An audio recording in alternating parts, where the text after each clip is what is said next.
Hello, Mustang basketball fans, and welcome to another edition of Mustang Basketball with Brad Bigler. I'm your host, Kelly Loft, Athletic Communications Director at SMSU, and thanks for watching here at Studio One, Marshall Local Cable Access, and online at smsumustangs.com. It's tournament time as we take a look at this past weekend's final two regular season games at the RA facility, and we preview the upcoming NSIC tournament, which will begin in Marshall at the RA facility coming up on Wednesday, February 26th. And joining us back from a week hiatus, it was out of town recruiting. I'm not sure what we made up, story. It was something important. Yeah, well, I had the baby. I had to take the baby. So I'd be a parent. I had to be a parent last Tuesday, and then we also wanted to mix it up. Coach Welk, we're kind of seeing who has the better ratings. And so we wanted to give him a chance to kind of get back in the ball game. I think this game today's show, we'll finally seal the deal with him. Well, one thing we want to make sure is the ratings and through local cable and online, make sure and start refreshing, keep hitting hits, spread the word so Coach Bigler gets more hits. But joining us is the head coach, Brad Bigler, as we talk about a couple of games this past weekend. The Mustangs splitting the final two regular season home games. Concordia St. Paul, the Mustangs win a thriller 69-67 with Bernard Birch hitting the game-winning shot with 2.2 seconds left. And then the next night, the Mustangs fall to Minnesota State, the conference champions, outright because of that win over Southwest. They beat the Mustangs 78-66. And kind of the pattern that it's been, Coach, the last month or so since you swept Wayne and Augustana on the road, pretty much every weekend since, it's been a split. And that was the case this past weekend. And let's first talk about your overall thoughts. There's some plenty of good things, but Mankato made some plays, and MSU gets the win. And going into that first night, Concordia St. Paul, it's kind of a rivalry game with Coach Welk, however you want to say it. I thought the University of Concordia St. Paul, their guys, they came out and played with a lot of passion. I thought they really humbled us that first half. They were knocking down some very difficult shots, making a lot of good plays, and give those guys credit for coming ready to play. I thought in the second half we kind of put some things together. We were able to get on a run, get up a little bit, and then, but then again, they would not go away without a fight. And fortunately for us, Bernard Birch, who has shown time and time again this year how to finish ball games, and Bernard makes that game-winning shot in between or over, however you want to say it, three guys, and a very difficult shot, but. Over the course of the weekend, then we followed up with Mankato, or Minnesota State Mankato. As everyone saw, a very talented team, a team that can make shots. And when you can make shots, it takes a lot of pressure, or puts a lot of pressure on the opposing team. We made a couple runs, but you know what? Monahan, give them credit. A step back three here, a three behind a ball screen here, and then they just have the ability to rebound too. And which also puts pressure on you in other ways. So a very talented team, and a team that I wouldn't be surprised if they're ranked number one in the region this week. Yeah, of course. A lot riding on this last weekend for the Mustangs. They entered the weekend ranked 9th in the NCAA Central Region rankings, the top 8. Teams make it. Of course, a background of the regionals. There's 3 automatic bids, one from the Northern Sun, one from the MIAA, and one from the GAC, which is a new conference that has an automatic bid, the Great American Conference, which has schools from Oklahoma and Arkansas. And so there'll be 5 at-large bids, and the losses this weekend, Coach, probably puts you more on that bubble, obviously, maybe right now on the outside looking in, but there's still lots to play for. We probably need to, at least get to the championship game, but, that's the goal right now anyways, is to win a championship, and we did it 2 years ago over in Rochester, and it starts with step 1 here this Wednesday against the University of Mary at the RA facility. And with Mary coming in, that's a tough game. They from a matchup standpoint, present some difficult matchups for us. They beat us at their place a couple weeks back. A lot of different ways you can look at it. You can look at it as a revenge game if you want, but I think the more appropriate way to look at it is it's time to kind of make that journey. It's a time to kind of put things together, put everything behind us, get that full steam and attack that tournament, and hopefully we can play with a lot of confidence and get a momentum going in that tournament. Well, the Mustangs finished the regular season 17-11 overall and 14-8 in the conference. The Mustangs earned the 3rd seed in the South Division, and a very good division, obviously, behind Minnesota State and Winona State. The Mustangs will take on University of Mary, the number 6 seed out of the North Division, and that'll be again Wednesday night, 7 o'clock at the RA facility. So I'd love to have a big crowd coming up on Wednesday night, 7 o'clock at the RA. And of course, the Mustangs and UMary played just a couple of weeks ago on February 14th, and the Marauders won 74-65. We'll talk about that much more here later on in the show. But again, this past weekend, as we wrap up the regular season, SMSU 69-67 win over Concordia. Birch, the game-winning shot. He had 17 points, 5 assists in the game to lead Southwest, while Sean Condon had 14 points for SMSU. In the game against Minnesota State, William Giddings had 17 to lead the way, while Birch had 14 points and 5 assists. And Coach, we'll look at the highlights shortly, but the game against Concordia St. Paul, kind of talk about, we've had a lot of close wins this year, final seconds or so. We've had different styles. Vennard has been usually the guy that's done that, but we saw last week beating Minot State with William Giddings. So there's various weapons that we have, but kind of go through that last 40 seconds or so. Not only did we have the ball with about 45, we missed a shot, but got the big offensive rebound. You called timeout and set up that final play. And going into that final play, going into the 40 seconds, I debated on calling a timeout, but sometimes we've had a lot of success. I should say we've had success with just playing through that situation. Call a timeout that allows them to maybe get creative on the defensive end, prepare it a little differently. So we let the guys play a little bit. Went to a basic set that we've done several times, something that that we could get a shot off, and our guys got a shot off.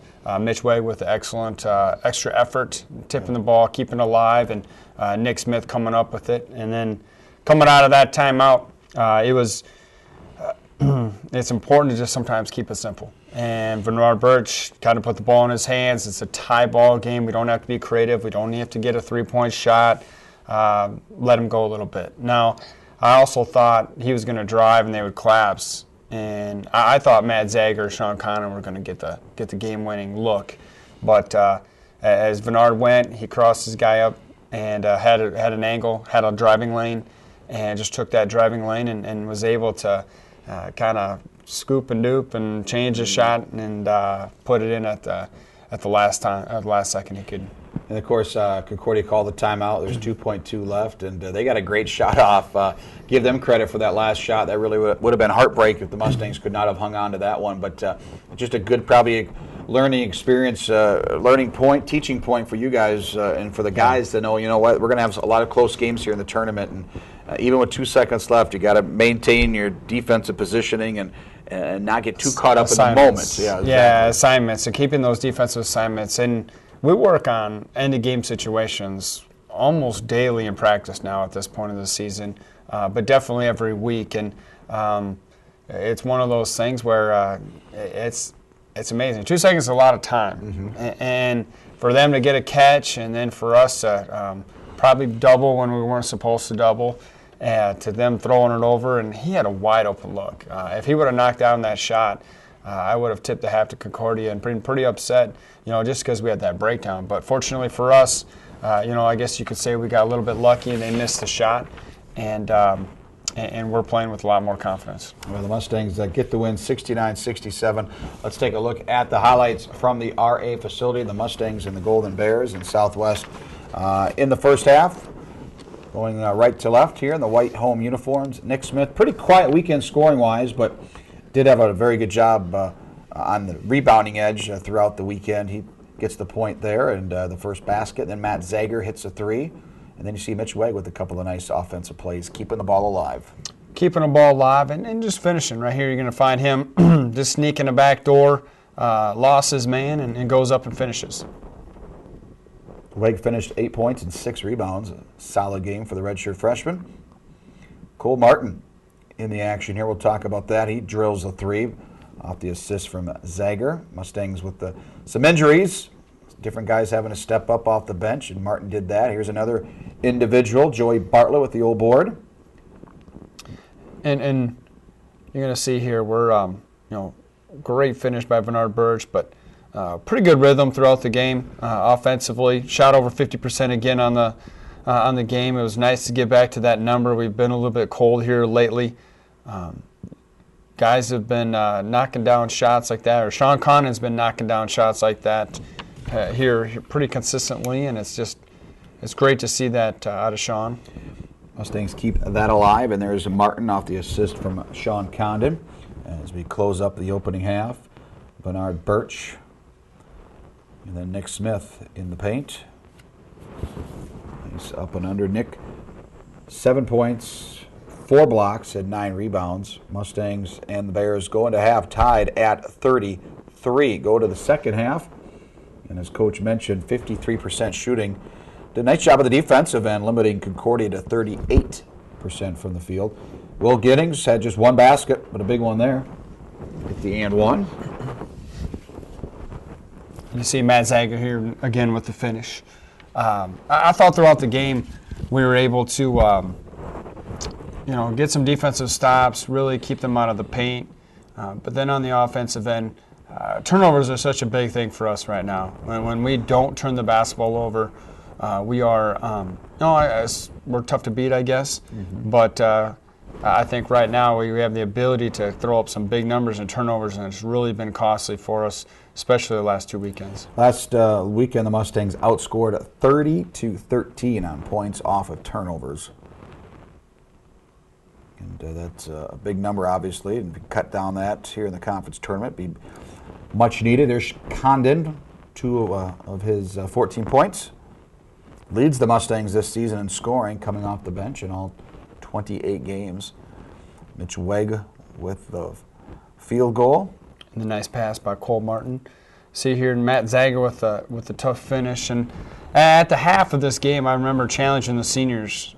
I thought they were kind of going through the motion that first half. And the second half, Bernard Birch, Matt Zager, Will Giddings, and Nick Smith, all in their own way, really stepped up and made a few plays and to really pull us out with this victory.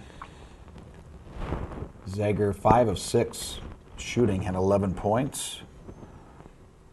And there's Birch kicking over to Connon for a big 3-pointer. And that put us up 1. Correct, and the Bears went back up by 3 points. But later on here, the Mustangs get to within a couple here, and then here's the game-winning shot here for the Mustangs out of the timeout.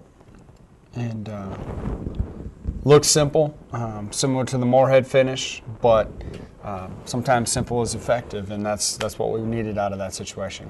Well, the Mustangs get the victory 69-67 and get the Birch game-winning shot, 2.2 seconds left. And again, you shoot 52%, but again, points off turnovers just 12-3. And that's one thing that it seemed like the opponents are doing a very good job, Coach, is not turning the ball over. Mm-hmm. And, you just look at some of the numbers, there's been a lot of single-digit turnovers by the other squads, and that's really, makes it difficult. You got to hang on to the basketball if you're going to win games. And especially at this time of year.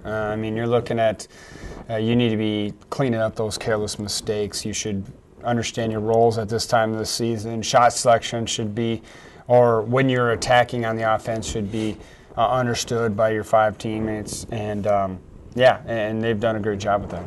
Well, we go into the next night, taking on Minnesota State Mankato. Of course, the Mavericks, if they win, they got a share of the conference championship. If they win and have Winona State lose, they get it outright. And they found out that Winona State lost during our ball game. And a game coach, I think the big key in this one was about 5 minutes to go in the first half. They go on about a 7-8-0 run, push their lead up to double digits. And from then on, it was a pretty even game, but it's just too much to overcome when you fall behind a team that good, that many points. It's tough to come back even at home.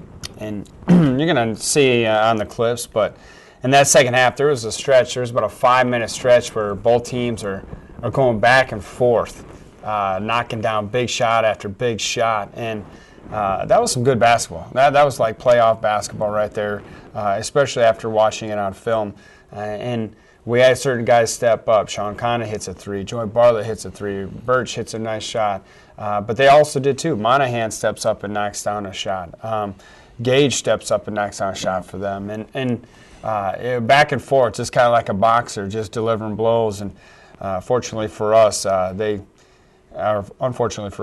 just had a couple more blows in them, and we couldn't make up ground. Yeah, Tanner Adler, transfer from Black Hill State, had a big game for the Mavericks. He scored a game-high 22 points, had 4 3-pointers, hit a big three. Mustangs got to within 6 with about 3 minutes to go. A chance there, a 2-possession game, and he hit a 3-pointer, and that kind of ended it there for the Mustangs as they fall 78-66. There were highlights, so let's take a look at the film from the game. The Mustangs in the white uniforms, or the gold uniforms, and right off the bat, Matt Zager with the basket, and here's Nick Smith. Again, he was held to 4 points on 2 of 6 shooting. Did have 7 rebounds. He gets on the board there, and here's Zager with the floater. Matt with 10 points, 4 of 8 from the field. Big night for William Giddings, struggling on Friday, 1 of 10. He was 6 of 10 shooting in this game, had 4 rebounds. You see him grab that board, had 17 points, and then comes down and adds to that total, drawing the foul. And I thought, Will's energy on the rebounding end. All right, here you see Cole Martin with the dunk on the Mankato player who kind of gave us some energy. I thought the crowd throughout the night was trying to just, they were waiting, and we just couldn't provide a couple stops / scores for momentum. But good energy, good game, both well played. I thought our turnovers, when you give a team 18 points off turnovers, that's just so hard to overcome. And I thought that's where we felt that, especially against a team like Minnesota State Mankato. And they had 8 points on fast break, Mustangs 2, and that's 6 points probably off a turnover or a steal, easy points, and in a game that's really a 2-possession game. That's a crucial points to give up. And there's Giddings drawing the foul. Mustangs now into the second half. Birch with the hoop and 1. And then the Mustangs hit 6 threes in the second half. Here's one of them by Zager. Well, again, I thought he was aggressive all night, getting a lot of action to the rim, and being able to not only draw the foul but also finish. Zager draws the foul. Sean Condon, another solid night, 13 points in 27 minutes. Hit 3 long buckets, and there's a big dunk in by Giddings. And then back-to-back threes here by Condon and Bartlett. Mustangs 7 of 24 from behind the arc. And that's the stretch right here where both teams coming back and forth. And late in the game, when we put the ball in Bernard's hands again, just basically spaced out. Bernard was, I don't know if he was stopped during that stretch. I thought he scored pretty much every time. But again, Minnesota State Mankato had the ability to score on the other end. We could not stop them, and something that we have to go to the film and try to do just in case we see them again here in the future. Birch, 14 points, 5 assists, and a couple of steals. Mustangs keep trying to fight back into it, get within a couple of possessions, as we mentioned, but just some big shots by the Mavericks down the stretch. The difference in this one. And we close out the game here with the final couple of possessions. Birch in the lane, and then Sean Condon caps off the highlights with a 3-pointer, but not enough as the Mustangs lose to the Mavericks by a score of 78-66. And the Mustangs, as we mentioned, finish 3rd place in the NSIC South Division and 6th place overall. But right there, one of the top 3 teams, 4 teams in the conference. And now it's a new season. It's a old cliche, Coach, but now we start up here with the conference tournament. Your goal, obviously, is to get a home playoff game. We did not do that last year, so goal number 1 accomplished. You take on the University of Mary at 7 o'clock, and a team, as you mentioned, we're very familiar with. Just played them a couple of weeks ago, and the U-Mary Marauders beat the Mustangs in Bismarck 74-65. So what can we expect from Coach Jim and Buddy's team this Wednesday night? Well, Coach Buddy's, they're going to pack it in. They're going to make us be a 3-point shooting team. Like last time, I think we shot 17 threes in the first half, which is uncharacteristic of us, but at the same time, we had open shots. And our ability to knock down the 3-point shot is going to be crucial to come out with a win tomorrow night. And again, they have some guys on the other end who can really put up some points. They have a big guy inside who's a difficult matchup. They have a guard on the wing who right now he's playing as good a basketball as anybody in the league. I think he had 20-some points on 29 on Moorhead last weekend, and he did it in a variety of ways. He hit tough shots. He was knocking down threes. He was getting action to the rim. So they have some guys who can go. And so it's going to be important for us, again, going back to those turnovers. Last time we played them, I think we gave them 18 points as well off turnovers. And so we have to simplify our game, make sure we're taking care of the basketball, getting good shots up. And then on the defensive end, we were gambling a little bit too much last time against them. We were trying to force them into some turnovers where we need to just play solid defense. Let's keep them in front of us. Let's play good team. Let's flow to the basketball. Let's rebound the basketball. And then just be a great half-court defensive team. And that's what we're going to be, hopefully, on Wednesday night. Well, again, the Mustangs lost 74-65 the first matchup against UMary. A big night for Sean Condon. He had 23 points for the Mustangs, had 5 three-pointers, and a special night for him. Sean started his college career at the University of Mary before transferring to Southwest. But as you mentioned, Coach Chris Mason is the guy that really has been scoring a lot of points for Mary lately. He had 18 against the Mustangs. He had 29 against MSU Moorhead. And their record 7-20. It doesn't look particularly great, but they have 5 overtime games in conference play. They've lost 4 of them, including this past Saturday at MSU Moorhead, and they lose, basically an inch away from winning the game. The ball bounced off the rim, but it's going to be a challenge, and I'm sure that's what you're telling the guys at practice this week is you just got to worry about UMary. Don't worry about where we play on Sunday or Monday or Tuesday next week. Got to take care of business at home against the Marauders. And we've been trying to simplify things. I mean, that's what you do at this time of year. You just hold one game at a time approach and not to take it too far ahead, not to look too far ahead, not even right now, and we're not even talking about the NCAA tournament. We have to make a run. That's not even our minds. We have to one game at a time, keep building some momentum in this NSIC tournament. And we've been playing okay basketball. We definitely could be playing better. Hopefully we can hit our stride here in the next couple games. And, of course, it's the final game at home this season for the Mustangs, and we honored our 4 seniors prior to the game, but it'd be a great way to have the fans come out and show the appreciation for these seniors because these 4 guys have played well over 400 games, have scored over 3,000 points, I think it is, and a couple 1,000 rebounds. I mean, it's pretty amazing what these 4 players have done during their careers here at Southwest. Matt Zager, Nick Smith, Bernard Birch, Will Giddings. These 4 guys are what we want to be about. I mean, we want to have guys who are in their careers. They play here 3, 4, 5 years if possible.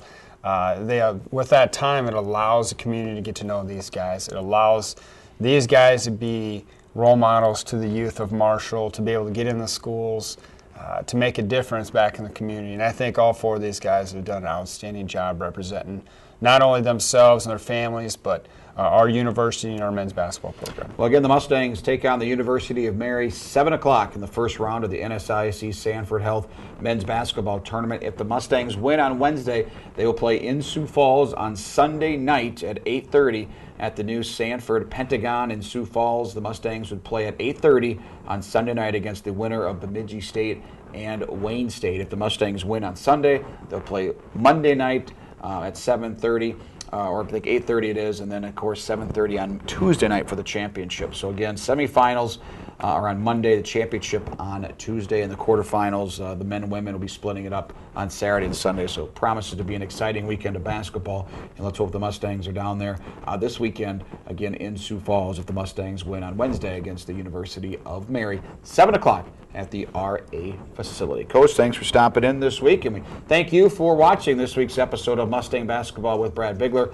I'm Kelly Loft, and thanks for watching here at Marshall Cable Access and SMSUMustangs.com. Until next time, go Mustangs!